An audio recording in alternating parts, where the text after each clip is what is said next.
I bought this house for 5,000 euros, but how much do you think building this new small room will cost me? Finally, the outer foundation for the new bathroom is dry, so we need to remove that outer frame, and it was looking pretty good. Not great, but good. Okay, if you look on the inside, it's not exactly straight. The top is looking perfect. Now we filled the center of the foundation with all the debris we could find, and I drove into town to get more concrete. Unfortunately, I wasn't able to get my car back up the trail. I'm stuck. My neighbor Igor had a solution. You need weight on the front.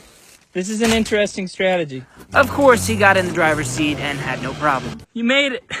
We had a nice quick lunch and then went back down the hill with the tractor to pick up some gravel. We ended up having to shovel 3 trailers full up and down the hill, but eventually it was full enough that we could adjust the drainage pipes. It's not really lined up the way we were hoping. Okay, so a little bit of destruction was in order just to get those pipes to fit where they needed to go, but it was worth it. Just as we were doing the last pipe, my neighbor Mario showed up to help. We got those drainage pipes all leveled, and then it was time to put in this rebar mesh, which was going to strengthen the concrete. After cutting that to fit, we started drilling holes into the original foundation of the building and hammering in new rebar so they would be connected. Then added a second layer of mesh to make sure it was going to be extra strong. We used some old bricks to separate them and then slid in that last drainage pipe. After one final leveling, it was time for the water test.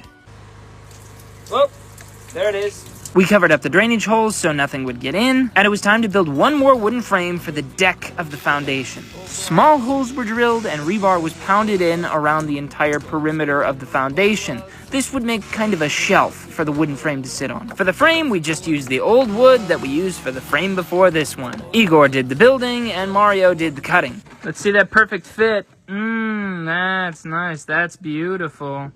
That's great. With the frame complete, it was time to make and pour the concrete. You know the drill. We have done this a bunch now. So much concrete has been poured around this place. A little bit more precision was going to be required this time, though. Everything needed to be even, level, and completely smooth. I was told I had to throw a euro in for luck.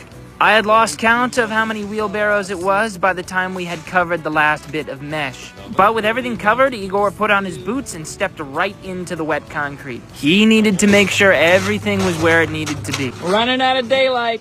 Yeah. Pretty soon, this is what work looked like for us. We normally stop working when it gets dark, but this needed to be finished all the way today. That is a beautiful work of art, which is going to be much more visible in the morning. Follow this page to see what happens next.